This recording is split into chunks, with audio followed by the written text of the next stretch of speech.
Morning, अस्सलाम वालेकुम। Rising Pakistan में आपको कहेंगे खुश आमदीद। मेरे साथ हैं मोहम्मद शुएब, मेरे साथ है सबीन फारूक। राइजिंग पाकिस्तान में आपको कहते हैं वेलकम। इस दुआ इस उम्मीद के साथ कि आज के दिन का आगाज बहुत अच्छा हो चुका होगा, और अगर दिन का आगाज अभी तक नहीं हुआ तो फिर आप एक लॉस में हैं, क्योंकि दिन का आगाज अगर जल्दी हो तो आपको मिलता है ज्यादा वक्त यानी कि आप ज्यादा कुछ कर सकते हैं।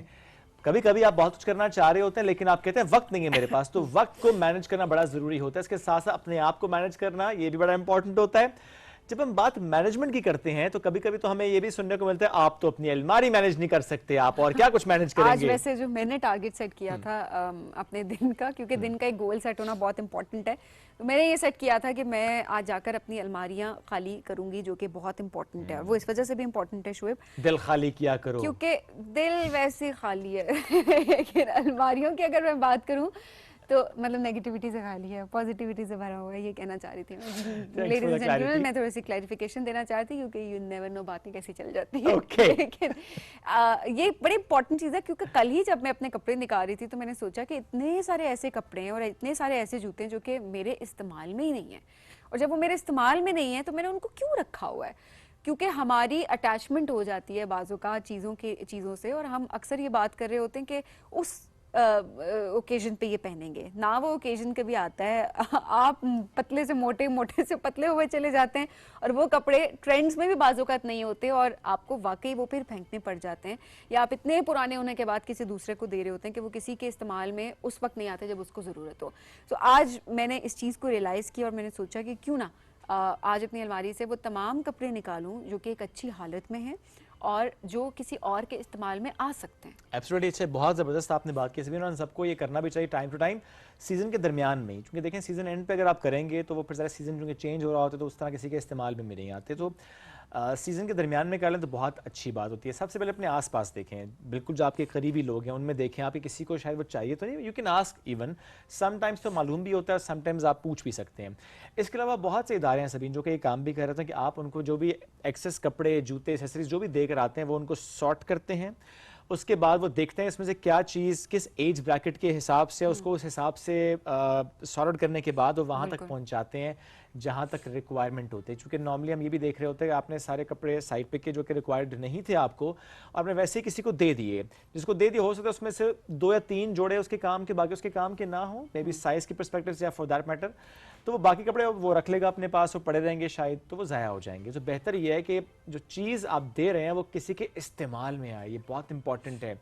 So please do this. अपनी अपनी अलमारी में, अपने अपने ड्रॉर्स में, अपने अपने ट्रंक्स में, जितने बक्से, जितनी अलमारी में अपनी चीज़ें रखी हैं, ये सोच करके आप शायद बाद में इस्तेमाल करेंगे।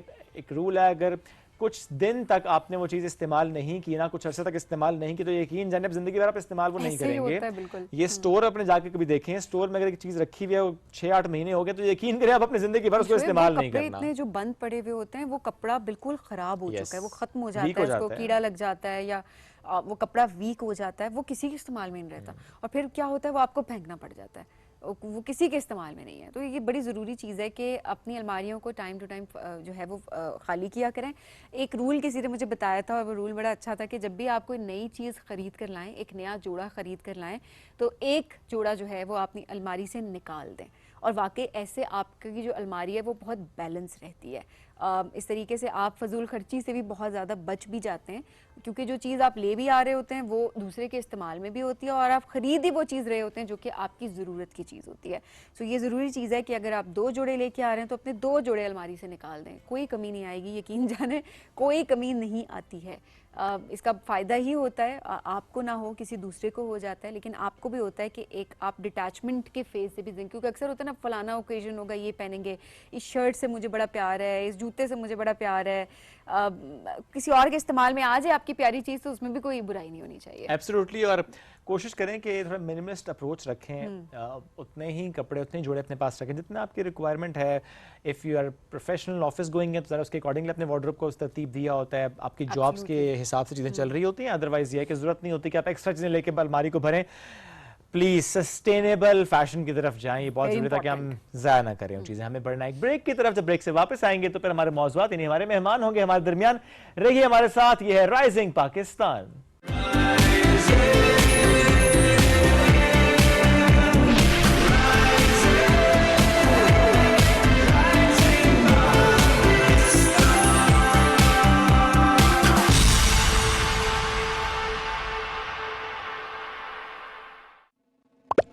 Indian strikes on This is not Pakistan. We see the rumors. We see the fake news. And we see the world believing it. This is our story. Told with honesty, told with clarity. And it's time the world heard it right. This is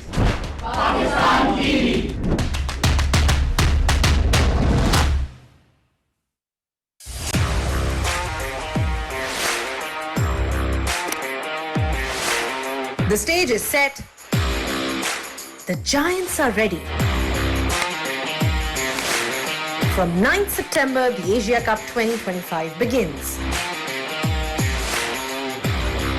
Where pride, passion and power collide. with 3 balls to spare. On 14th September, witness the mother of all battles. Happy captain, happy debutant. Pakistan versus India. A clash that will electrify the cricketing world. Pakistan have won. Who will rise? Who will rule Asia? Asia Cup 2025, live only on PTV Sports.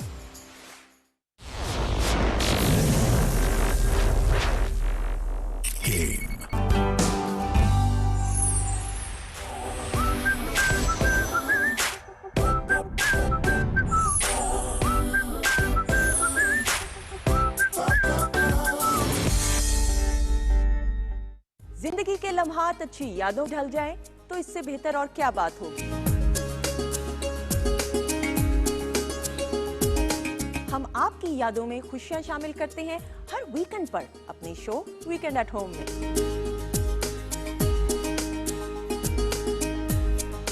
इसमें आपको सितारों की चाल से लेकर health tips, मजेदार पकवानों की रेसिपी और दीगर मुफीद मालूमात भी फराहम की जाती है। और आपकी मुलाकात कराई जाती है नामवर स्टार से।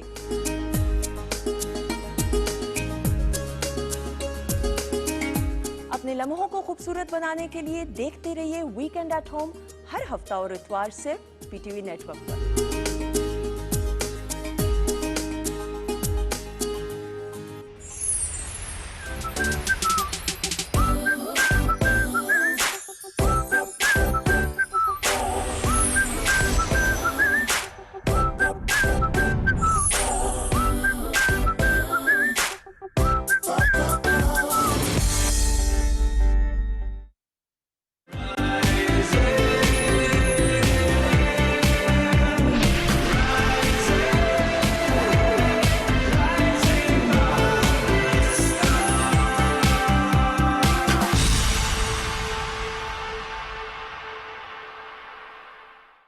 Welcome back. राइजिंग पाकिस्तान में एक बार फिर कहते हैं खुश आमदीद।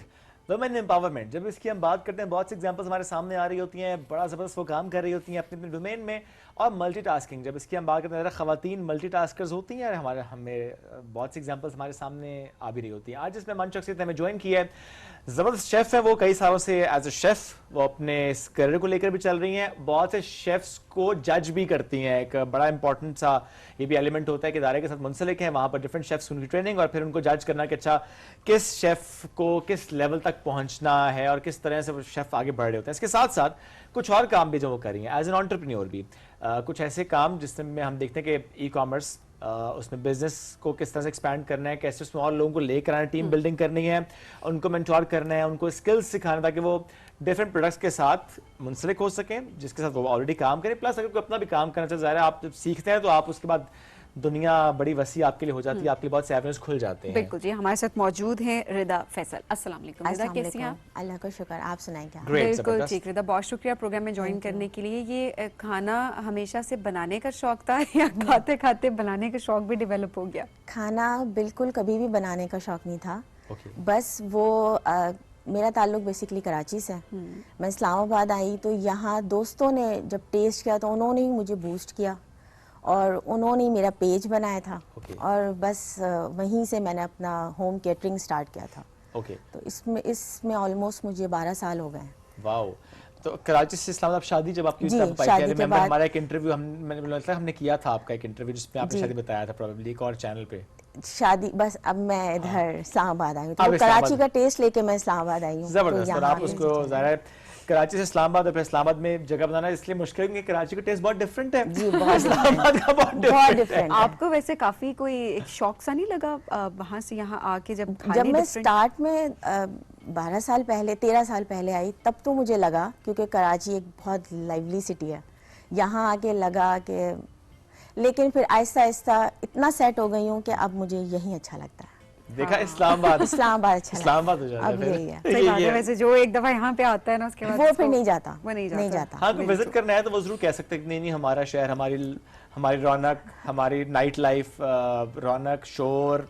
और ठीक है, मतलब और लेकिन दूसरी अब बात तो है कि- इस्लामाबाद भी बहुत चेंज हो गया है। ये अब बात वो है। चीज नहीं रही है जो अब पहले होता था। अब तो यहाँ भी रात में आप एक लाइवली सिटी है, Absolutely. अच्छा लग रहा होता है। जबरदस्त जी। अच्छा, एज ए शेफ ये कैरियर बनाना, क्या इसमें चैलेंजेस आते हैं? बहुत, क्योंकि सबसे जो मेन चीज होती है ना, वो होती है आपका टेस्ट मेंटेन रखना। यस। हर डिश का टेस्ट मेंटेन रखना, क्योंकि मैंने अपना कैफे भी रन किया है, तो उसमें भी आप जब पब्लिक डीलिंग पर आते हैं ना, तो आपको ये छोटी छोटी चीज़ों का बड़ा ध्यान रखना होता है।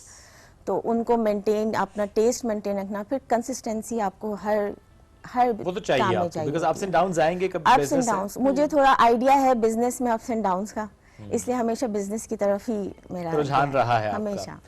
अच्छा, ये हम वैसे बहुत से ख़वातीन जो कि हम देखते हैं कि घर में अगर उनकी ख्वाहिश हो कि अच्छा मैं बनाऊं और साथ ऑनलाइन बिजनेस यानी जो फूड डिलीवरी का होता है वो करूं, ये जो टेस्ट मेंटेन रखना होता है, आपको लगता है एक बड़ा चैलेंज है? बिकॉज आज भी अगर आप अपने घर में देखें कि आज बिरयानी बनेगी, टेस्ट और होगा, Exactly. सेम रेसिपी के साथ अब कल बनाए, टेस्ट थोड़ा बहुत डिफरेंट होगा। जी। सो एक शेफ के लिए जिसने इससे प्रोफेशनल लेकर चलना है, उस टेस्ट को मेंटेन रखना कि अच्छा एवरी टाइम सेम क्वांटिटी। अब अम्मी तो हम है नहीं ना कि जिनको याद ही होता है, जी। टिप्स पे होता है, हमें तो वो मेजर करके डालना पड़ेगा, अगर डालना पड़ेगा तो। ऐसे ही है, हम लोग भी मेजर करके यूज करते थे स्टार्ट में। टेस्ट को मेंटेन रखना बहुत जरूरी है, क्योंकि जो क्लाइंट या जो कस्टमर आपका आज खाएगा, कल वो उसी बिरयानी के लिए ही आएगा। Yes. अब अगर उस बिरयानी में ऊपर नीचे होगा तो फिर उसने आगे भी बताना है कि भाई वो नहीं है, वहाँ नहीं जाना। तो टेस्ट मेंटेन रखने के लिए आपको मेजरमेंट, और फिर जब आप आहिस्ता आहिस्ता जब आप यूज टू हो जाते हैं, देन आपका खुद ही हाथ सेट हो जाता है। तो टेस्ट मेंटेन रखना बहुत जरूरी है। अच्छा, और ऐसे में खवातीन मैंने अक्सर देखा जब वो बिजनेस को स्टार्ट करती हैं और ज़्यादा जब ऑर्डर्स नहीं आ रहे होते तो बहुत डिसहार्ट होता है, बहुत डिसहार्ट हो जाती हैं, डिमोटिवेट हो जाती जी। हैं और अक्सर वहीं पर अपनी जर्नी को स्टॉप कर देती हैं। कंसिस्टेंट रहना ये कितना इम्पोर्टेंट होता है और आपने किस तरह के चैलेंजेस फेस किए? स्टार्ट में मेरा भी यही था, क्योंकि दोस्तों ने बना तो दिया था और अब उनको मशहूर होने में टाइम लगता है, तो एक आध ऑर्डर आते थे, फिर नहीं आते थे, फिर बहुत डीमोटिवेट होती थी। उस वक्त हस्बैंड ने बहुत सपोर्ट किया, बहुत ज़्यादा सपोर्ट किया। उन्होंने यही मुझे कहा कि आहिस्ता आहिस्ता चलोगी तो दूर तक चलोगी, वाह। तेज भागोगी थक जाओगी, उससे बेहतर है स्लो स्लो आएगा, ऑर्डर्स आएंगे। फिर हुआ, किसी महीने बहुत ऑर्डर्स आए, किसी महीने बिल्कुल कुछ भी नहीं आया, लेकिन डीमोटिवेट जब भी हुई, हस्बैंड ने मोटिवेट किया, रुकी नहीं, क्योंकि अगर मैं तब रुक जाती तो फिर मैं रुक जाती। नहीं, और क्या लॉस भी हुआ? हुआ बिल्कुल। स्टार्ट में शुरू में कुछ मंथ्स बहुत अच्छे गए, कुछ मंथ नहीं अच्छा गया, बिल्कुल नहीं अच्छा गया। उस मंथ में ऐसा हुआ कि बस नहीं करना, ये क्या काम है, लोग खा भी रहे हैं, बता भी नहीं रहे, नहीं करना। लेकिन बस फिर वही ना, जब आप डीमोटिवेट होते हैं ना, तो अगर मुझे सपोर्ट करने वाले भी मुझे डीमोटिवेट करते तो शायद मैं बैठ जाती। फिर उन्होंने अच्छा सपोर्ट किया, उन्होंने तो कहा यार, सपोर्ट सिस्टम ज्यादा बहुत इंपॉर्टेंट हो जरूरी जाता है। होता है। डिमोटिवेट तो लोग करते ही रहेंगे वो तो थ्रू आउट योर जर्नी। हम एज अ जो इंसान है ना, हम हो ही जाते हैं डीमोटिवेट। हमें पूरा अल्लाह पे भरोसा होता है, लेकिन फिर भी कहीं ना हो जाता है। सही कह रही हैं। तो जो सपोर्ट सिस्टम आपका ना, वो ऐसा होना चाहिए कि वो आपको सपोर्ट करता है। अच्छा, ऐसे में how to deal with tough customers? कुछ कस्टमर्स ऐसे होते हैं कि वो कहते हैं ये जो आपने डिश बनाई थी ना, इसमें ये चीज़ नहीं होनी चाहिए थी, पर इसमें ये चीज़ होनी चाहिए थी, इसमें गार्लिक का टेस्ट थोड़ा सा कम होना चाहिए था। अच्छा भाई, आपका टेस्ट अपना होगा, आप शेफ को आप बता रहे हैं जिसने एक रेसिपी पूरी बना ली है और उसी के साथ तो चल रही है। मैं तो इनफैक्ट ऐसे रेस्टोरेंट्स में देख रही होती हूँ कि अक्सर वो प्रॉपर बुला के वेटर को एक एक चीज़ का फीडबैक दे रहे होते हैं। मेरे ऐसे कस्टमर्स आए मेरे कैफ़े में, और उन्होंने आके अपना पूरा, हमारा एक टर्म होती है कि कस्टमर इज़ ऑलवेज राइट, जो कह रहा है सर आप बिल्कुल ठीक है। तो उन्होंने आके हमें बताया ये क्या चीज़ बनाई है, इसमें ये है, जी सर ठीक है, नेक्स्ट नहीं होगा। आप यकीन माने वो हर वीक आते थे, हमारे 2 कस्टमर्स हैं जो मुझे याद है, हर वीक आते थे एक बहुत बड़े ना अपनी एक मेहमानों को लेकर, वो हर वीक मुझे हर चीज़ पे बोलते थे और खाने के बाद डिस्काउंट भी मांगते थे। तो ये उनका एक था कि उन्होंने आना भी है, उन्होंने बताना भी है कि ये सही नहीं है, ये सही नहीं है, ऑर्डर भी करते थे, खाते भी थे। तो अब हम इतने यूज्ड टू हो गए थे उनके उसमें कि हम उनका ध्यान भी नहीं देते थे। वो क्रिटिसिज्म फॉर डिस्काउंट होता था आई डोंट नो, या कंस्ट्रक्टिव क्रिटिसिज्म होता था? नहीं, वो जो बात करते थे ना जिस वो इतना वैल्यूएबल नहीं होता था। मतलब उनका ना कोई पॉइंट ऐसा क्लियर नहीं होता था, बस उनको एक था मेरे गेस्ट आए, या शायद वो अपने आप को ही दिखा रहे थे मैं गेस्ट को लेकर आया हूँ, आपका एक कैफ़े है। तो उनका ना एक कुछ वर्ड्स लाइंस उनकी एक बस कॉमन होती थी जो हर हफ्ते हम सुनते थे। तो कस्टमर्स आते थे, कुछ बहुत टफ आते थे जो आपकी सुनना भी नहीं है उन्होंने, जो कह दिया जी सर यू आर राइट। यही तरीके आप कहें कि आप ठीक कह रहे हैं और आगे बढ़ जाएं, बजाय ऐसे आप बहस करके अपना वक्त भी ज़ाया करेंगे। और नहीं वो कुछ की अक्सर ये भी होता है ना कि जब टेस्ट में कोई खराबी बता दी है, कोई ऐसी चीज फलानी चीज ऐसे, तो ऑब्वियसली वो खाना एक रिप्लेस कि आप दूसरी डिश भी ऑर्डर करें। हाँ। वो भी एक होता है, दूसरा फ्री फूड भी मिल जाता है। और अक्सर ऑब्वियसली वो थोड़ा सा ये हिसाब की जब हम चूंकि वेलकम ड्रिंक्स और स्नैक्स देते थे तो वो आके ना उनका पहले तो ये जरूर होता था बस इतने से स्नैक्स। Really? हालांकि वेलकम स्नैक्स हैं तो वो तो आपकी मर्जी है ना, वेलकम की तरह आप जितने खाने ऑर्डर कर लें, आप ना भी दें तो यही इतना ही, मैं इतने मेहमान लेकर आया हूँ बस इतना ही। तो ऐसे कस्टमर्स आते थे, कुछ बहुत अच्छे आते थे, वो मुझे बाकायदा बुला के अप्रिशिएट करते थे कि आप एक लेडी जो है वो ये कैफे चला रही हैं, माशाल्लाह बहुत अच्छे कुछ हो। और कुछ बस उनको ये होता था कि लेडी चला रही हैं, अच्छा, कुछ इस तरह के भी होते थे। ये तो हर जगह नजर आ ही जाते हैं। अच्छा, दोनों चीज़ों को एक्सप्लेन कीजिएगा, एक फिजिकली सेटअप के साथ लेकर चलना फूड को, और एक जो घर में हम देखते हैं ऑनलाइन फूड डिलीवरी के साथ खवातीन मुंसलिक होती हैं। ज़रा दोनों के अपने अपने चैलेंजेस भी होंगे, बट आपने दोनों काम किए हैं? जी, दोनों, ऑनलाइन भी और कमर्शियल भी। दोनों को जरा एक्सप्लेन करें कि क्या आसान रहता है खातून के लिए? आसान ऑफ कोर्स ऑनलाइन रहता है, ठीक है, क्योंकि आप एक तो घर में होते हैं, फिर जो भी लोग आपको जो भी क्रिटिसाइज कर रहे होते हैं, नेट पे कर रहे होते हैं, आप उनके हाइड भी कर देते हैं, कमेंट्स छुपा भी देते हैं। लेकिन जो फिजिकली होता है वो जो भी होता है सबके सामने होता है। कुछ क्लाइंट्स नहीं देखते कि आप कहाँ खड़े हैं या आप किससे बात कर रहे हैं। तो फिजिकली थोड़ा सा आपका कमर्शियली मुझे थोड़े से चैलेंजिंग ज़्यादा थे। लेकिन अगर आप मुझसे कहें तो मेरा अब ख्वाब है कि मैं अपना कैफ़े दोबारा रिज्यूम करूँ। मुझे कैफ़े ही सेटअप करना है, मुझे समहाउ बंद करना पड़ा था, तो मैंने अब अपना कैफ़े ही दोबारा रिज्यूम करना है। मैं अब online, if you want to share, क्यों बंद करना पड़ा? कई रीजंस थे। एक तो था लोकेशंस की वजह से, मुझे अपनी लोकेशन चेंज करनी थी। दूसरा जॉइंट वेंचर था, मैं चाह रही थी बस अब अपना करना है, ठीक है, अपना हो बस। मैंने एक एक्सपीरियंस ले लिया था जो बहुत अच्छा रहा था, तो बस अब अपना करना था। अच्छा, ये भी चीज़ ज़रूर मेंशन करें कि क्या चैलेंजेस इस दौरान होते हैं जब आप, बिकॉज बहुत सारे लोग खुद से इनिशिएटिव नहीं ले पा रहे होते, बिकॉज फाइनेंसेस इन्वॉल्व होते हैं, मे बी अपने आप पे ट्रस्ट नहीं हो रहा होता, या उनको टीम की ज़रूरत होती है हमेशा कि मेरे साथ कोई टीम अप हो, मोटिवेशन मिले, एंड देन यू नो आप अपना इनिशिएटिव जो आगे लेके हर तरह के ना डिफरेंट काम्स होते हैं। कुछ होता है कि आप एज ए टीम लेके चलें, कुछ होता है कि आप अकेले चलें। मेन चीज़ ये होती है कि आपको अपने ऊपर ना बिलीव होना चाहिए। जब तक आप बिलीव नहीं रखेंगे ना, आप कर सकती हैं, ये जो होता है ना मैं कर सकती हूँ, तो फिर आप कर सकती हैं। आते हैं डीमोटिवेट, आपको थोड़े से फ्लॉज भी आते हैं, अप्स एंड डाउन्स होते हैं, लेकिन आप मेंटली प्रिपेयर होते हैं कि नहीं यार ये मैं कर सकती हूँ। जब सब कर सकते हैं तो why not me, very true, तो मैं भी कर सकती हूँ। क्योंकि इसमें जो एक डीमोटिवेशन वाला फैक्टर है कि जब एक खातून ये सोचते हैं कि अच्छा मुझे फूड के बिजनेस में फिजिकल सेटअप के साथ आना है, तो उसे ये सुनने को मिलता है कि इट्स वेरी टफ। आप कैसे किचन में जाके मेल स्टाफ से काम करवाएंगे, वेंडर्स के साथ डील कैसे करेंगे, कस्टमर डीलिंग एंड एवरीथिंग। तो वो खातून को ना पहले ही मोमेंट पे डिमोटिवेट बिजनेस वाले ही कर देते हैं, जो कि मेल ओनर्स होते हैं, कि आप ना करें जी, आपसे होगा नहीं, बिकॉज हमने देख लिया कि इसमें सारा मैक्सिमम स्टाफ मेल का, या फिर आपको मेल को साथ लेकर चलना पड़ेगा। ये भी तो एक साथ ही लेके चलना पड़ता है, और थोड़ा सा आपको बताना पड़ता है कि यू आर द बॉस, यहाँ पे आपको बताना पड़ता है। फिर वो कहते हैं ना कि जो भी बोलते हैं ओके फाइन ठीक है, पर चूंकि मेरा काम है तो आपने ये करना है, दैट्स इट, मसले तो यही दैट्स इट। तो यही मुझे शुरू में हुए थे, उसके बाद नहीं हुआ। अच्छा। फिर वो मेरे जो वर्कर्स थे वो मेरे हिसाब से चलना शुरू हो गए, फिर मुझे नहीं हुआ। और ये बड़ा जरूरी है कि पहले दिन से ही ना एक फर्म रखना अपने आप को। ये बड़ा इंपॉर्टेंट फैक्टर आपने रेज किया कि आपने कह देना ये मेरा काम है, ये काम इस तरीके से होगा, यू आर द एम्प्लॉय, आपको ये काम इस तरह से करना है, दैट्स योर जेडी, आपने करना है। आप ये मत कहें कि नहीं नहीं हम इस तरह खाना बना लेते हैं, नहीं नहीं आपको इस तरह ही काम करना है, इस तरह सर्विस देनी है। ये जो बॉस है उसने एक चीजें तय कर दी हैं, जेंडर डजंट मैटर। लेकिन at the same time I think gender की बात अलग भी होती है, दूसरा है कि आपकी लीडरशिप स्किल्स भी बहुत मैटर कर रही होती है, बहुत ज्यादा। बिकॉज एक तो ये होता है कि जहां पर भी, वैसे मैंने देखा है जहां पर एक बॉसेस सिस्टम होता है, एक बॉस का वर्ड यूज हो रहा होता है इस तरह से, वहां पर टीम बहुत देर तक आपके साथ नहीं चल पा रही होती, चाहे आप मेल बॉस हैं या फीमेल बॉस हैं। जहां पर लीडरशिप होती है, एक लीडर के तौर पे आप सामने आ रहे होते हैं, तो आपकी टीम आपकी बात भी सुनती है और आपको लेके भी चल रही होती है।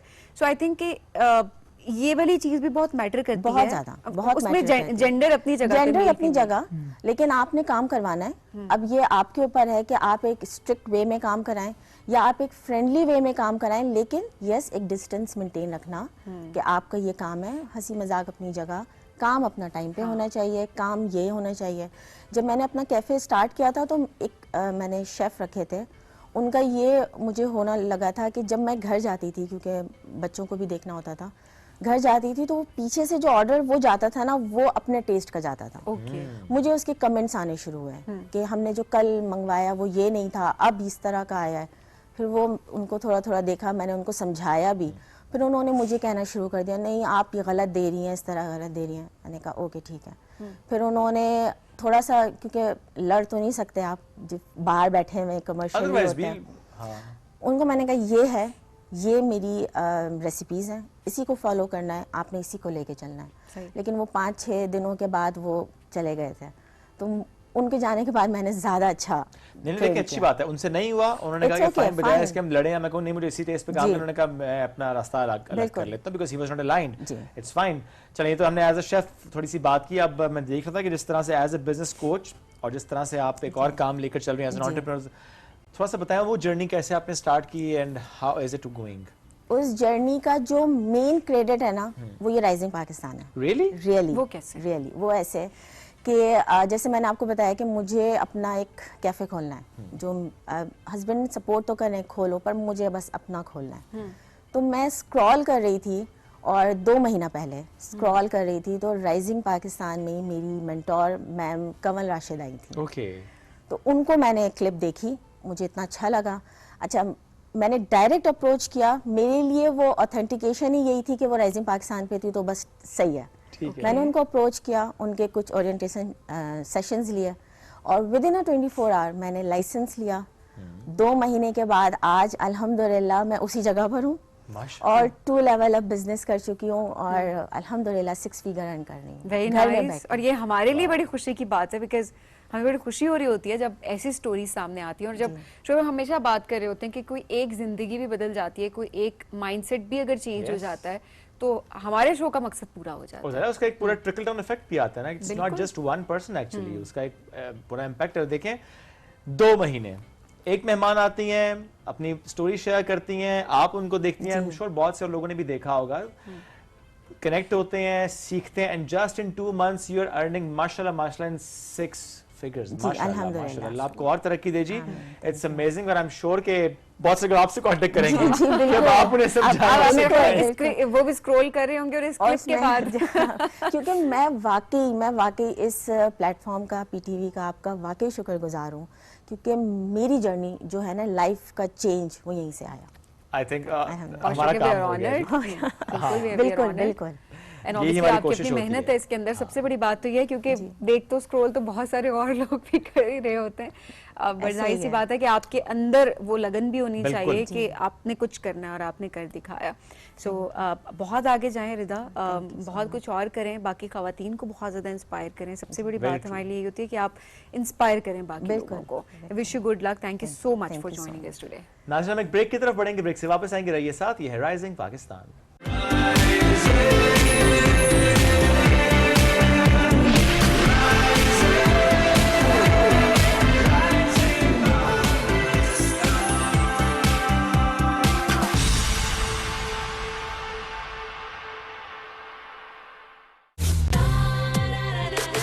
Elegant, ट्रूली टैलेंटेड, पीटीवी का एक बहुत बड़ा नाम। रोजी तो आज तक हिट है थी। कुछ दिल की बातें करूं, मैं कहूंगी कि आई एम ब्लेस्ड। इतने मल्टी चैनल्स इतने ज्यादा हैं। स्टार इन स्टाइल ऐसे ही तो नहीं लिखा हुआ ना आपने।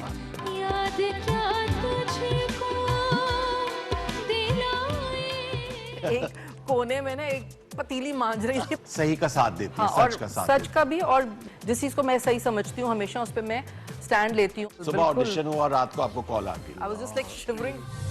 सितारों का जहां।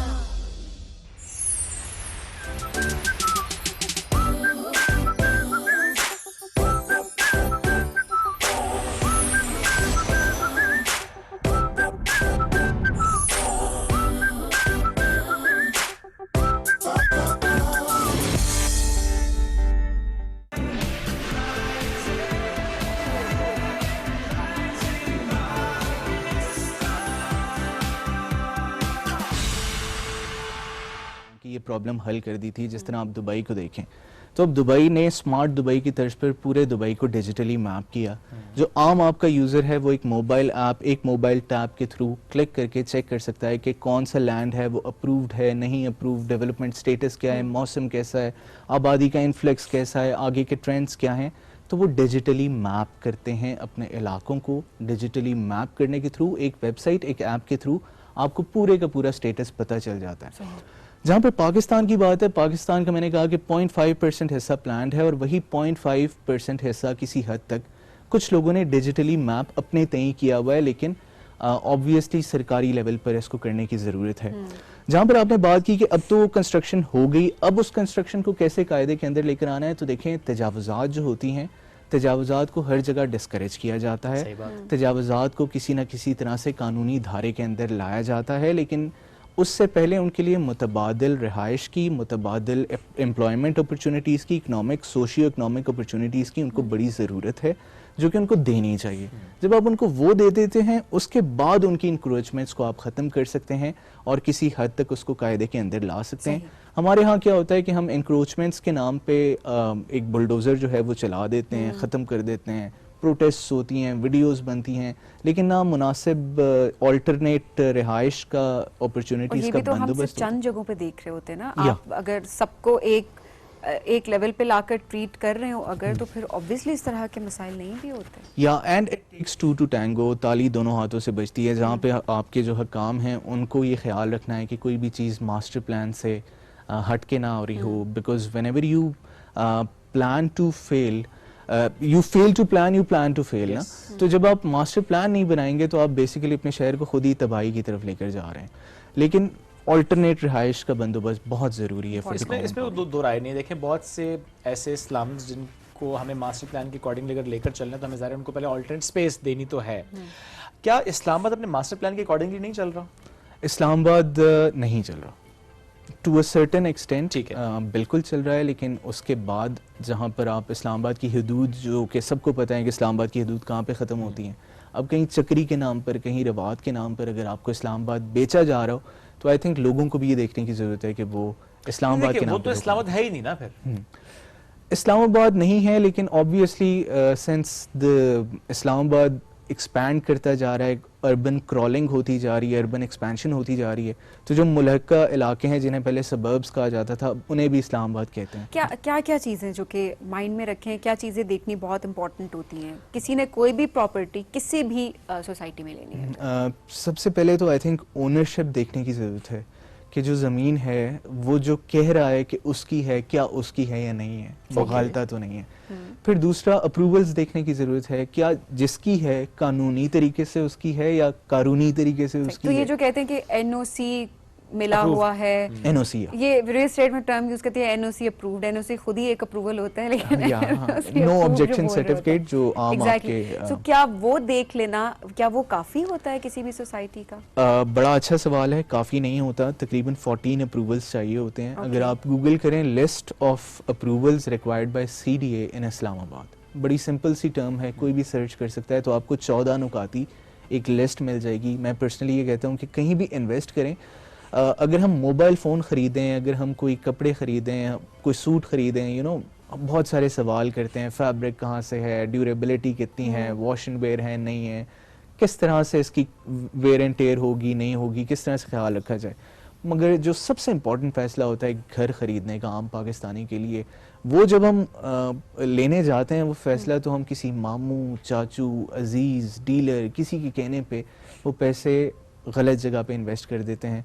NOCs देखें, 14 के 14 अप्रूवल्स देखें, डेवलपर को क्वेश्चन करें कि आपके पास ये है कि नहीं है।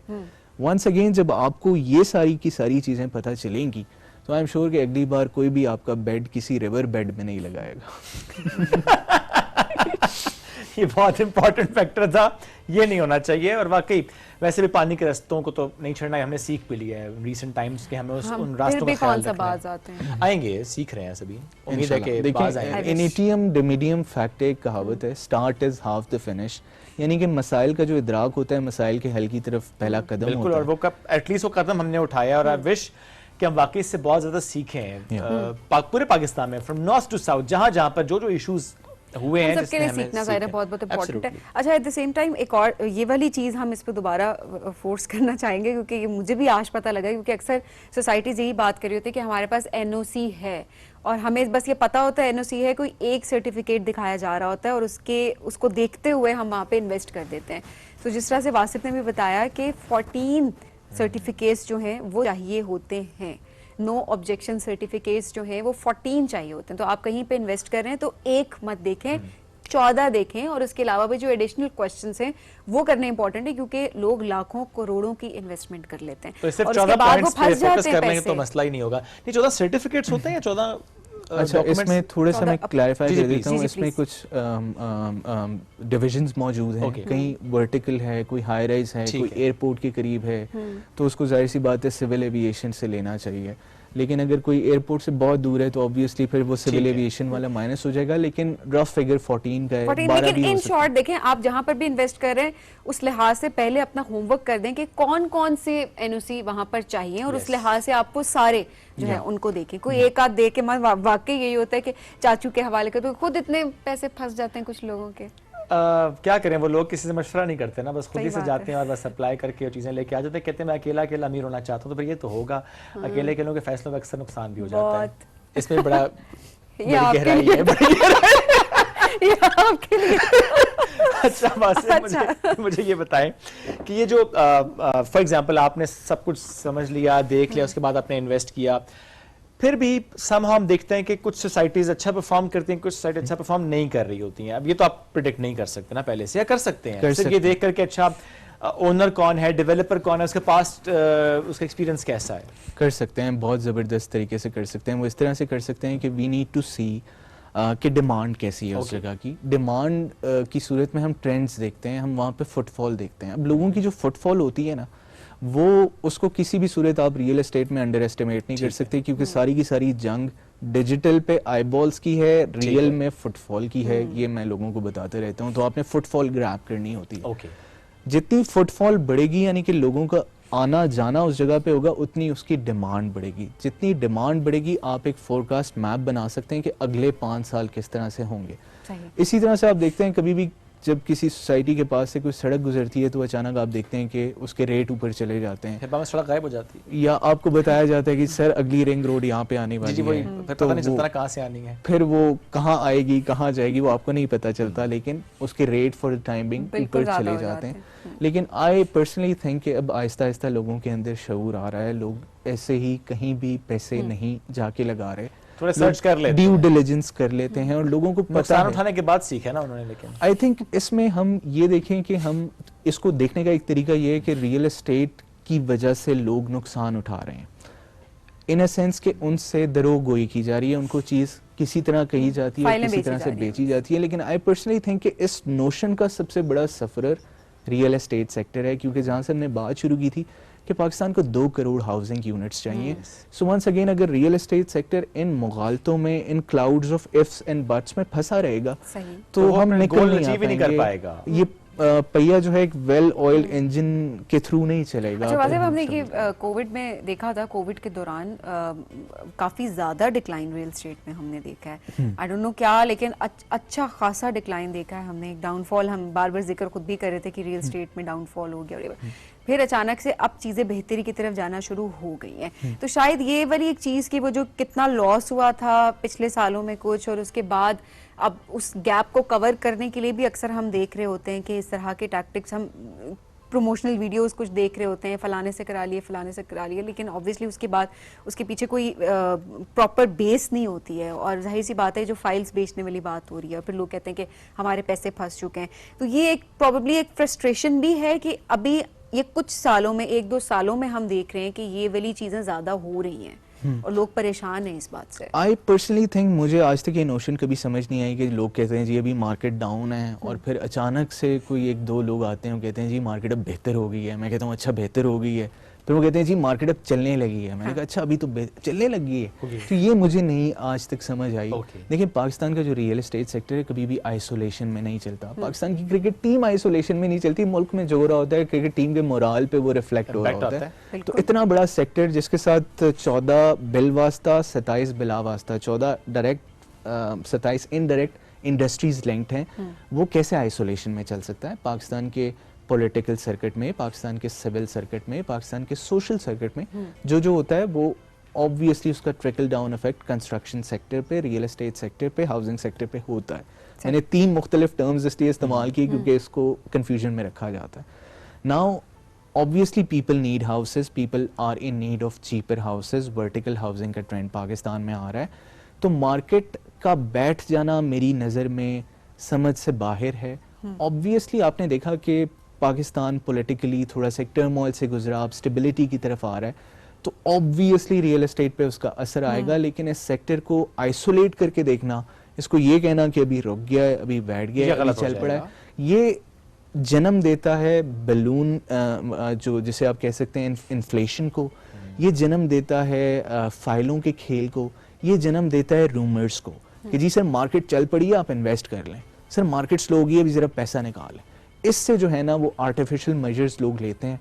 आई थिंक रियल एस्टेट में नेचुरल लॉ को we should let it takes its course. True. Lastly, पहाड़ काटना ज़रूरी है किसी भी सोसाइटी के लिए? देखिए हमने 2022 में देखा था, 2020 में भी देखा था, अभी भी देखा है कि नेचर को आप एक हद तक मोल्ड कर सकते हैं। नेचर को जब तक आप मोल्ड करेंगे, आप उसे मोल्ड कर सकते हैं। आप ये समझेंगे नेचर खामोश है। नेचर जिस दिन अपना हिसाब लेने पे वापस आती है तो आपको पता है कि इंसान उसमें कुछ नहीं कर सकता। जहाँ तक आपकी बात है कि पहाड़ काटना ज़रूरी है, नहीं ज़रूरी, आई पर्सनली थिंक डिमांड और डिलीवरी का जो फार्मूला है, थ्रेशोल्ड है, उसको देखना चाहिए कि कहाँ पर किस चीज़ की किस तरह से डिमांड है। If we can substitute that development without any environmental impact, it's good. अगर नहीं तो पहाड़ काटना ज़रूरी नहीं। मैंने इसलिए मेरा सवाल रखा था कि बहुत सी सोसाइटी ऐसी हैं जहाँ पर हम देखते हैं कि वो पहाड़ को उस तरह से डिस्टर्ब नहीं करते, उसी लैंडस्केप को वो इतना खूबसूरत डिज़ाइन करते हैं कि हम जब जाते हैं लगता है कि हम पहाड़ी सिलसिले में ही हैं किसी में, और घर भी बने हुए हैं, अपार्टमेंट्स नज़र आ रहे होते हैं। But at the same time अगर आप अभी मागला रोड पर ट्रैवल करें तो आपको दोनों तरफ नजर आता है कि पहाड़ काटे जा रहे हैं। सो मैंने इसलिए भी सवाल रखा कि पहाड़ काटे बगैर भी सोसाइटी बन सकती है, सेक्टर्स डेवलप हो सकते हैं। We need good planning, that's it. We need good planning. सबसे बड़ी बात, प्लानिंग से बढ़ के हमें डिज़ास्टर रिस्क रिडक्शन, इसको मास्टर प्लानिंग के अंदर इनकलकेट करने की ज़रूरत है। हमें real estate regulatory authority RERA बनाने की ज़रूरत है। हमें वर्टिकल डेवलपमेंट को इनकरेज करने की ज़रूरत है। हमें फ्लड रेजिस्टेंट इंफ्रास्ट्रक्चर को सब्सिडाइज करने की, टैक्स इंसेंटिवाइज करने की, और उसके साथ साथ उनको रिलैक्स करने की, इनकरेज करने की ज़रूरत है। ऑल्टरनेट एनर्जी पे फोकस करने की ज़रूरत है। Globally Dubai, Singapore, Hong Kong, Netherlands, we don't need to reinvent the wheel. दुनिया में सारी की सारी चीज़ें हो चुकी हैं। हमारे पास इतने स्मार्ट लोग हैं, थोड़ा सा वॉर फुटिंग के ऊपर इस पे काम करना है। एंड आई एम ग्लैड कि इस मॉर्निंग शो पर हम एक कंस्ट्रक्टिव डिबेट कर रहे हैं, क्योंकि इस टॉपिक की, इस डिबेट की इस टाइम पर बहुत ज़्यादा ज़रूरत है। इम्पॉर्टेंट भी है, ऑल्सो सिनर्जी बहुत इम्पॉर्टेंट है। बिकॉज वो जिस तरह से वासिफ आपने बात की कि अगर कोई भी एक अलग कोई अपनी चीज़ लेकर चलेगा तो वो भी एक ठीक चीज़ नहीं है। इट्स इम्पॉर्टेंट कि कलेक्टिव एफर्ट हो, सब साथ बैठें, मिल के बात करें, और ऑब्वियसली जो भी रेगुलेटरी अथॉरिटी की ज़रूरत है उसको कायम किया जाए, एट द सेम टाइम हर एक की राय को शामिल किया जाए, एंड देन एक्सपर्ट से ओपिनियन लेकर उसको इम्प्लीमेंटेशन की तरफ लेकर जाया जाए। सिर्फ अपना फ़ायदा ना देखा जाए कहीं पर, बल्कि इस मुल्क का फ़ायदा देखा जाए, आवाम का फ़ायदा देखा जाए। तो ये सारे जो इस्लाहात हैं बहुत इंपॉर्टेंट हैं कि वो लेकर आए जाएं, सो दैट हम एक अच्छे मास्टर प्लान को जो हम कंसीव जो कर रहे होंगे, हम उसके मुताबिक चलें। और अगेन, इलीगल तो कुछ भी बनाना, कहीं पर भी कुछ भी कायम करना, किसी भी शहर में है, कोई भी कर रहा है, वो गलत है और वो गलत रहेगा। एब्सोल्युटली। उसमें एक बात ऐड करते हैं कि अक्सर हम देखते हैं कि अगर किसी ने गलत किया और उसके खिलाफ कोई एक्शन हुआ तो वो कहते हैं उसके खिलाफ क्यों नहीं हुआ। आप अपनी गलती का हिसाब दें, छोड़ दें बाकियों को, पहले अपना कबला दुरुस्त करें। Wasif, thank you very much for joining us. बहुत ग्रेट हैविंग यू। नाज़रीन, एक ब्रेक की तरफ बढ़ना है, ब्रेक से वापस आएंगे, रहिए साथ। This is rising Pakistan.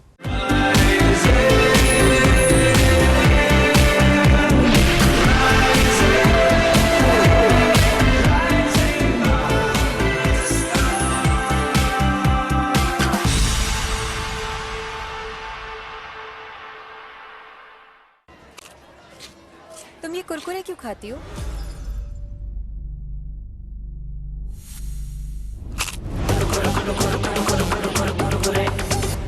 एਵੇਂ ही तो नहीं ना फिर।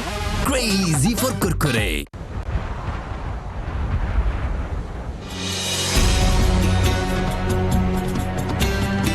ऑक्सीजन के बगैर सिमिट करना, मैं कहता हूँ कि वही सिमिट है, और ऑक्सीजन जो है वो बड़ा इजी चीज़ है।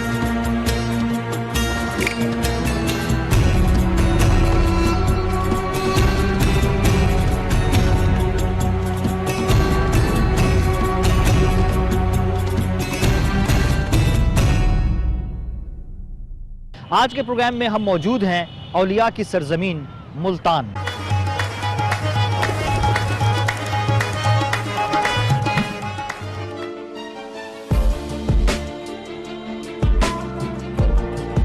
फन के कदरदान घटने लगे तो वो फन भी मादूम होता चला जाता है, जैसे डेरा इस्माइल खान में मौजूद 500 साल पुराना लेकर work.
Welcome back to rising Pakistan में आपको कहेंगे खुश आमदीद। और आज राइजिंग पाकिस्तान में एक बहुत ही अनोखे शोबे के बारे में हम बात करेंगे, जो कि पाकिस्तान में जिसका ट्रेंड इतना ज़्यादा हम नहीं देख रहे होते, स्पेशली फीमेल्स के हवाले से बात की जाए तो वो इस फील्ड में नहीं जा रही होती।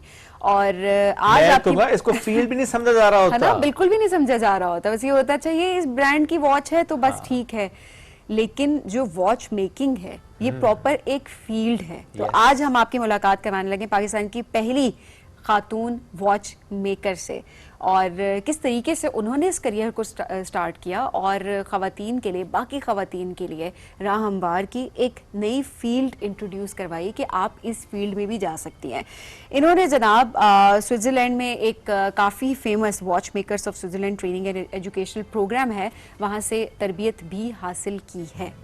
एब्सोल्युटली। और स्विस घड़ियां वैसी बड़ी मशहूर भी हैं। हमें ज्वाइन कर चुकी हैं इसरा आरिफ, उनको हम वेलकम करते हैं। अस्सलाम वालेकुम, गुड मॉर्निंग, कैसी हैं आप? अस्सलाम वालेकुम, thank you for having me. मैं बिल्कुल ठीक हूँ। So great to have you. जिस क्लास में आप थी उसमें 8 स्टूडेंट्स थे total, international students, and you were the only lady, right? जी बिल्कुल। माशाल्लाह, जबरदस्त। ये शौक कैसे पैदा हुआ कि वॉच मेकर बनना है? बस शौक इससे आया कि my father was also a watch maker. Okay. 80s, 70s, 80s में कराची में इंस्टीट्यूट होता था, Pak Swiss horological institute, which was an affiliation with the Swiss embassy, तो वो लोग सपोर्ट करते थे, तो उससे मेरे वालिद साहब ने पढ़ा। तो I grew up surrounded with the dialogue of watches और उसकी हमेशा बातचीत, और हाँ वो घड़ी अच्छी है, ये अच्छा है, वो अच्छा है। But obviously I never realised या I never took the initiative, क्योंकि मुझे था ये तो आदमियों की ही फील्ड है, कभी खातून कोई देखी नहीं। लेकिन मेरे brother in law he is in education and he is quite progressive in his thinking. उन्होंने कहा नहीं आप स्किल की तरफ जाएं या आप आईटी की तरफ जाएं। तो जब स्किल की बात हुई तो मैंने कहा वैसे स्किल तो वॉच मेकिंग का है, जो मेरे वालिद साहब ने भी किया हुआ था, तो क्यों ना मैं इसको देखूं। अब इस आहिस्ता आहिस्ता करते कदम बढ़ाए आगे, तो बस फिर रास्ते खुलते गए and here we are today. And is it complex? It is very complex and it requires a lot of patience, जो मुझे लगता था मेरे में पहले है, but I was wrong.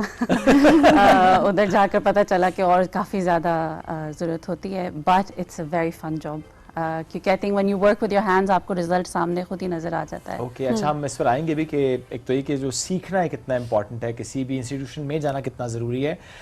मुझे लगता है सबीन, मैं भी घड़ी को सिर्फ एक नॉर्मल घड़ी ही समझता था जब तक मैं घड़ी के अंदर नहीं गया। घड़ी के अंदर से जाने से मेरी मुराद ये है कि मक्का में क्लॉक टावर के अंदर जाते हैं जब जो उसमें विजिट जिन्होंने किया है, तो वाकई वहाँ अंदर जाके आपको पता चलता है कि क्या दुनिया है घड़ी की। वो पूरी जो एक हिस्ट्री शुरू से लेके घड़ी की और अब तक की पूरी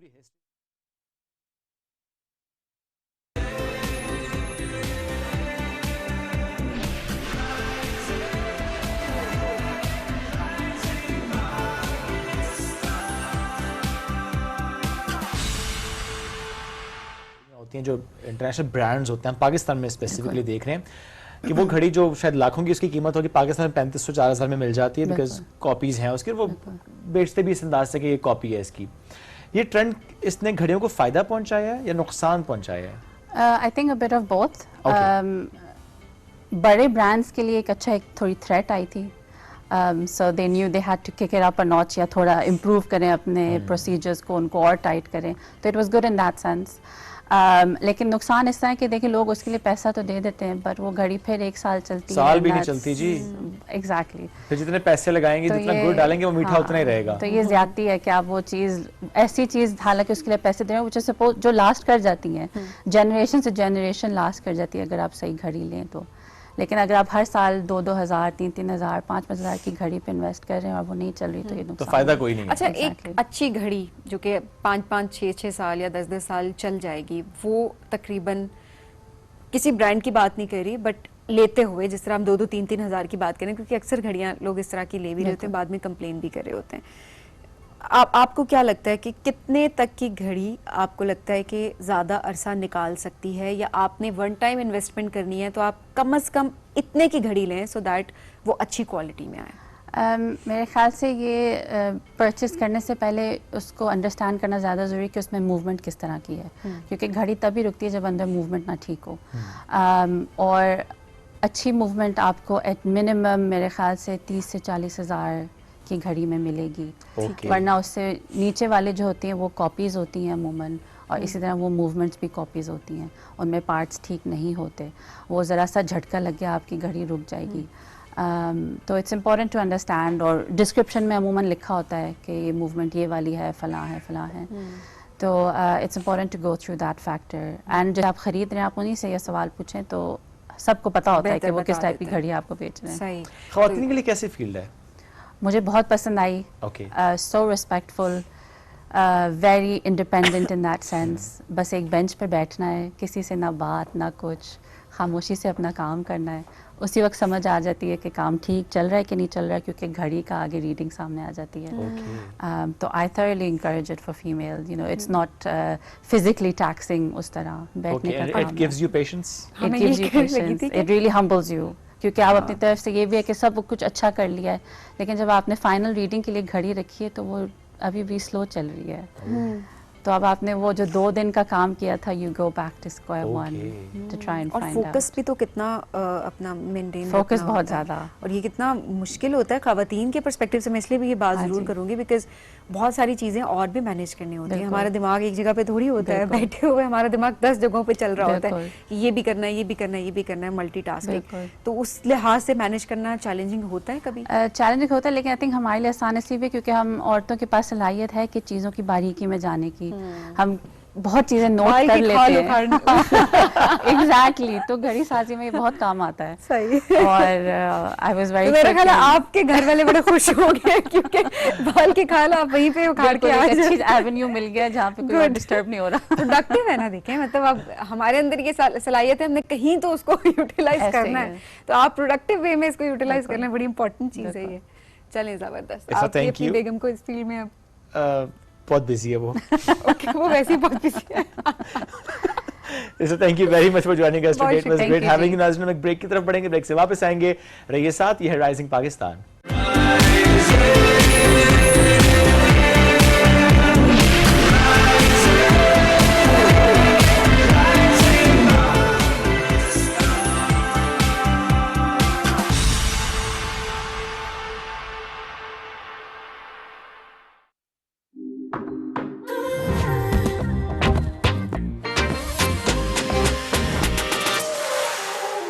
दिल विच लहरां उठ पईयां तैनू जे तकिया, धड़कन हो गई तेज मेरी जे स्वैग तेरा चखिया, दिल नू पै गया जिसका तेरा। New Lay's Wavy Yogurt and Herb.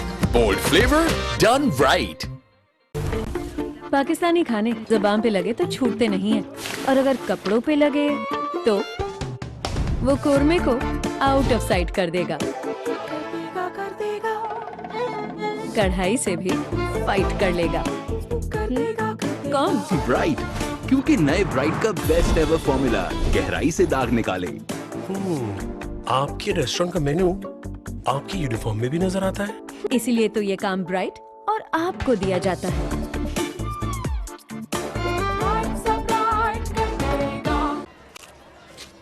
तुम ये कुरकुरे क्यों खाती हो?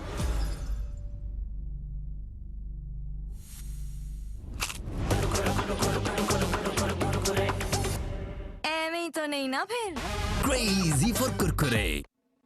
Pakistan strikes not This is not Pakistan. We see the rumors. We see the fake news. And we see the world believing it. This is our story. Told with honesty, told with clarity. and it's time the world heard it right. This is Pakistan TV.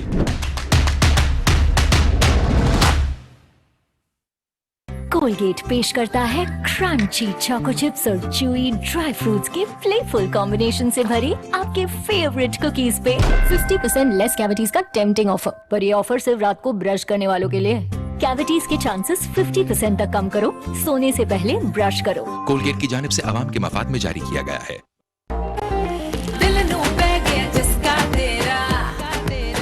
New Lay's Wavy Yogurt and Herb.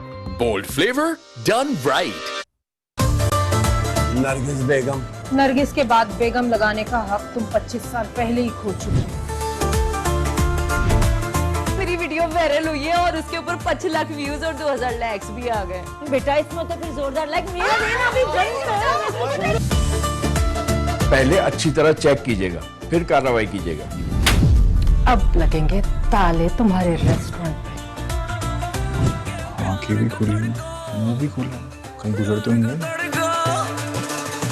तू क्या कर रहा है इधर? सोच रहा हूँ, चल बाहर जाके सोच। मेरा दिमाग यहीं चल रहा है। यहाँ मेरा डंडा भी चलता है। एक दफा मुझे वो बंदा मिल गया ना, उसकी गिच्ची पर ओढ़ दूंगा मैं। हस्ती अपनी अहबाब किसी है, ये नुमाइश शराब किसी है। मेरा प्यार टुकराया था ना, अब मेरा इंतकाम देख। वो मेरा कारोबार है, तुम मेरा प्यार हो। कारोबार और प्यार को अलग अलग रखना चाहिए। जन किसको दिखाते हैं? ऐसी की तैसी की। प्यार का तड़का।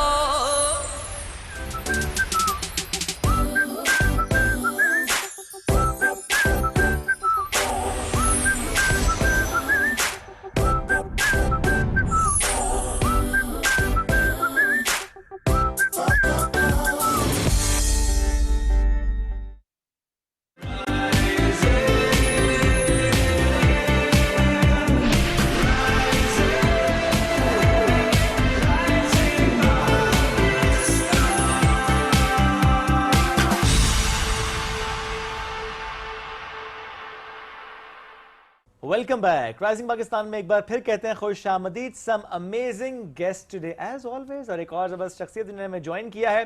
She is a doctor, she is an entrepreneur and a content creator. कैसे इनका लगाव आर्ट के साथ, कल्चर के साथ, शायरी के साथ, और फिर एज एन एंटरप्रेन्योर कैसे इन्होंने अपनी जगह बनाई है, कुछ सालों से इस तरीके से काम कर रही हैं। सो जब हम कहते हैं डॉक्टर, तो हमारे जहन में फौरन से आता है ना बस किताब किताब किताब। बस टाइम कैसे मिलता होगा? हाँ, टाइम कैसे मिलता होगा, ये भी बताते हैं। बिकॉज डॉक्टर बनना ये इटसेल्फ बहुत ही चैलेंजिंग, बहुत ही टफ होता है कि आपको मुसलसल पढ़ना, यही हम सोच रहे होते हैं, यही हम देख भी रहे होते हैं। लेकिन उन्होंने कैसे इसको मैनेज किया हुआ है फिलहाल, उस पर आज हम गुफ्तगू भी करेंगे। डॉक्टर रिदा महमूद ने हमें ज्वाइन किया, उनको हम करते हैं। वेलकम, अस्सलाम वालेकुम जी, कैसी हैं आप? वालेकुम सलाम। So good to have you. So medicine and then art and culture, and then as an entrepreneur, how are you managing everything? Well, it all depends on your own interests, and if you want to do something, of course you can manage it by having a proper schedule. Of course. Great. ये art का शौक बचपन से था? Yeah, it's been always in my blood. अच्छा, और आपने किस तरीके से मैनेज किया? थोड़ा हम इसलिए भी पूछना चाहेंगे बिकॉज बहुत सारे स्टूडेंट्स हमें देख रहे हैं इस वक्त जो कहते हैं हम अगर डिग्री ले रहे हैं तो हम उसके साथ कुछ और नहीं कर सकते, या अगर हम डिग्री ले रहे हैं तो हमें उसी फील्ड में ही बस आगे जाना है और अपने शौक को, अपनी हॉबीज़ को कहीं पीछे छोड़ देते हैं। तो थोड़ा सा इस हवाले से बताइएगा, आपने किस तरह से रियलाइज़ किया, एंड देन MBBS के साथ, पढ़ाई के साथ आपने किस तरीके से मैनेज किया? रियलाइजेशन तो बहुत बचपन से हो गई थी that I have this artistic side in me and I had multiple talents that I was exploring on the way, and particularly my mother helped me a lot. बहुत उन्होंने हेल्प किया कि मैं एक्सप्लोर करूँ if I have other talents in me apart from my studies.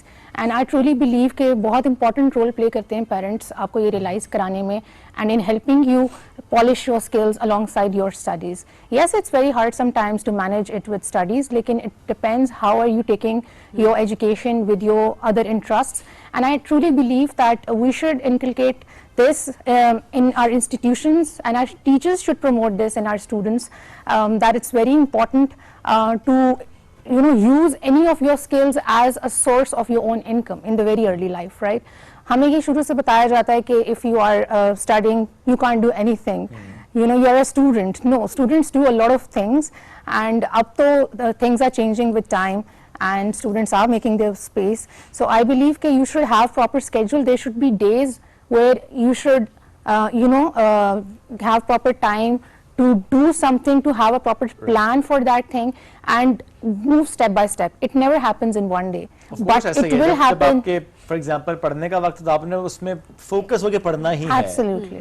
और जब आपके पास अपना एक टाइम है जो कि आपने मैनेज किया हुआ इन योर टाइम टेबल, तो उसमें अपने शौक को पूरा कर रहे होते हैं। अच्छा देखिए डॉक्टर साहब, शौक तो हम सब में किसी न किसी काम का होता है। कुछ को ट्रैवलिंग का शौक होता है, कुछ को पोइट्री का होता है, कुछ को बुक्स का होता है, कुछ को इवन कुकिंग का होता है, कुछ को फैशन का होता है। शौक को ट्रांसलेट इस तरीके से करना कि उससे पैसा भी कमा सकें, उसको आप इस तरह से इस्तेमाल करें कि for example as an entrepreneur बनना है, आपने शौक को एज एन एंटरप्रेन्योरशिप की तरफ लेकर जाना है, वो कैसे आपने सोचा, उसका ख्याल, उसको फिर इम्प्लीमेंट करना?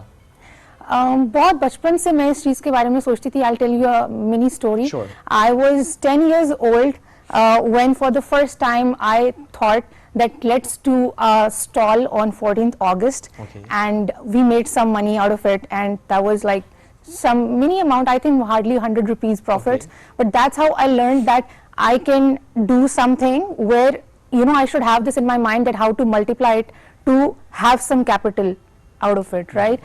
So it's आपका जो भी शौक है, no matter you are in fashion, in art, and you write, you have some the way I do basically interior designing and the frames and home decor. You can always convert it into entrepreneurial side by having a proper plan, and then you should take many steps by having stalls in your own institutions. You can participate in different events, and that's how I think you can make money even in your student life, and later on you can convert it into something bigger as well. Of course, जब आप वक्त के साथ उस चीज़ को लेके चल रहे होते हैं तो एक पॉइंट पे आप उसको बड़ा बना सकते हैं with your own experiences and your own lessons, and then you cut short and then you bring out your own experiences and then you create something better out of it, right? So I think that's why I believe कि बहुत early student life के अंदर students should work on their skills, students should think कि वो इससे कुछ ना कुछ income generate करें, कुछ पैसे कमाएं, राइट?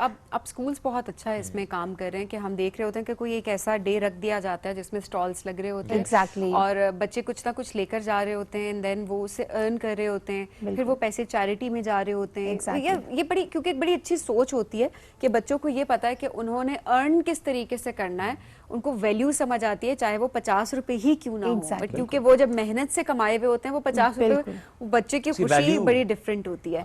अच्छा, ऐसे में सोशल मीडिया उसने कितना हेल्प किया? बिकॉज आप अगर कोई भी काम करते हैं और आपको मार्केटिंग करनी है तो जाहिर सी बात है सोशल मीडिया एक बहुत ज़बरदस्त हमारे पास प्लेटफॉर्म है, उसने आपको कितना हेल्प किया? I think social media played the major role in bringing that screen to me, जिस पे I could present my skill, right? Social, हम तो बहुत lucky generation है that we have this platform where we don't need to go and we don't need to spend a lot of capital and open a business. हमें physical shop नहीं बनानी, exactly. हमें कोई staff नहीं hire करना. Exactly. You can be all in one, and you just need how to present your business on social media, and you have all the audience. It's your skill how to bring a particular audience of your interest to your business. बिल्कुल ऐसे ही. Right? So social media पे आपके पास हर चीज़ है. Depends on how are you using it. देखिए, आपका तो अपना business है, लेकिन आप और बिजनेस प्रमोट भी कर रही होते हैं, जो क्या you are content creator as well, तो ज़ाहिर है आप दूसरों का बिजनेस प्रमोट भी करते हैं। ये तो कंपटीशन है ना, आपका अपना काम है, उसे प्रमोट करें, दूसरों को प्रमोट करना ये बड़ा हार्ड चाहिए इसके लिए, अपने आप को तैयार करने के लिए। Yes, but you must have seen that I do not promote the work in my niche. मतलब I'm basically working more on the skincare side because that connects with my medical field as well, and it was something जो हमेशा से मुझे बड़ा शौक था और मैं बड़ी enthusiastic हूँ स्किन केयर को लेके, so that is something I've worked with almost 50+ skincare brands up till now, and with some brands. I think niche आपकी फिर identify हो भी जाती है ना, क्योंकि जब आप एक दफा काम करना शुरू करते हैं, for example skin care products, फिर different companies brands आपको अप्रोच करते हैं और फिर आप उसके साथ मुंसलिक होके आप उसी niche में आगे जा रहे होते हैं। खुद भी आगे स्पेशलाइजेशन का इरादा है इसी में है, एस्थेटिक्स में है। Yes, इंशाल्लाह। अच्छा, आप अपने बिजनेस से मुताल्लिक थोड़ा सा बताएं कि आपने जो स्टार्ट किया बिजनेस, तो क्या वो शायरी से जुड़ा हुआ था? क्योंकि आपने ब्रेक में बताया मैं कि आप अंग्रेजी की शायरी भी करती थी। Exactly. Back in COVID, that was blessing in disguise कि बहुत टाइम मिला, बिकॉज वैसे तो मेडिकल में टाइम आपको मिलता नहीं है, तो मैंने दोबारा से लिखना शुरू किया, and I started writing on social media, particularly Instagram, और उसको थोड़ी सी पजीराई मिली, लोगों ने पढ़ना शुरू किया, देखना शुरू किया कि it's a good work, and some of the people started asking me to give them that work of mine, and that's how I had this idea. मैंने उनको अपने पोइट्री को फ्रेम करना स्टार्ट किया, वहाँ से आर्ट एंड कल्चर और framing की तरफ हम आए, हम डेकोर की तरफ आए, and that's how it all started. So it played a major role, and मैं अभी भी लिखती हूँ, and I'm still writing a book as well on poetry. अच्छा, थोड़ा सा अपने काम के हवाले से बताएं कि जो आपका आर्ट वर्क है, आपके जो फ्रेम्स हैं, वो कैसे डिफरेंट हैं बाकियों से?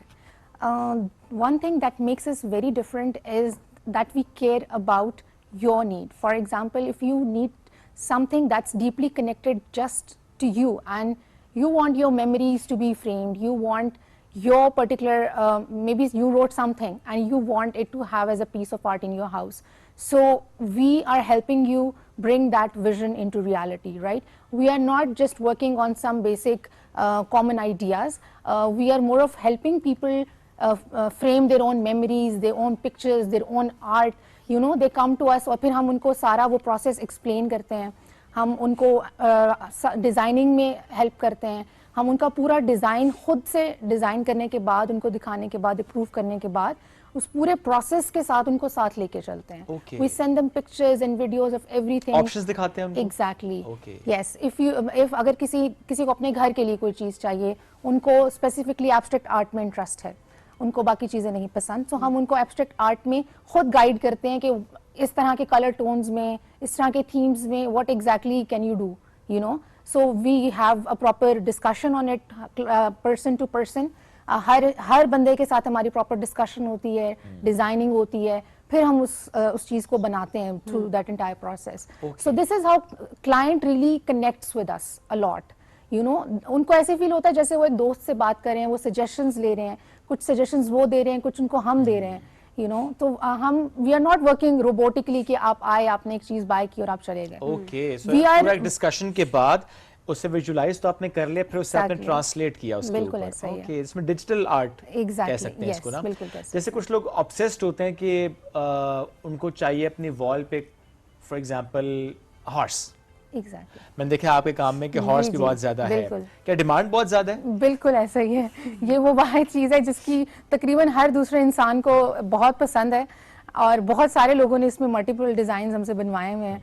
एंड हमारा एक बड़ा फेमस डिज़ाइन है विद विंग्स, यू नो, और बहुत खूबसूरत विजन था उसके पीछे, how you can turn your pain into something that helps you grow stronger and you know have it as a power to create something out of it. Sometimes even pain is the biggest motivation. You know, you can create a lot of art out of it. मैंने अपनी ज़िंदगी में बहुत सी poetry दर्द पे लिखी है, और मैंने वहाँ से बहुत सा आर्ट क्रिएट किया है, बहुत सी स्ट्रेंथ मिली है मुझे वहाँ से, लोगों ने कनेक्ट किया है मेरे साथ। So I think I am a big believer कि आप अपनी ही हार्डशिप्स को अपनी स्ट्रेंथ बना सकते हैं। So that's one piece that really, you know, visualizes that, and a lot of people connected with it. ऐसे किसी भी मौजू पर काम करना जो कि पेन से जुड़ा है, क्या उसके लिए ज़रूरी है कि आप किसी ऐसे फेज से गुजर रहे हों या गुजर रहे हों, you feel and then you say it and then you do it? Is it important या नहीं? माशरे के दर्द को भी महसूस करके लिखा जाता है। बिल्कुल ऐसा ही है, लेकिन जब आप खुद किसी एक सिचुएशन से गुजरते हैं तो आई थिंक वो बहुत हेल्प करता है कि आप अगले इंसान की तकलीफ को समझ सकते हैं। Plus the profession I belong to medicine, doctors के लिए बड़ा इम्पॉर्टेंट है कि वो पेशेंट की तकलीफ को समझें।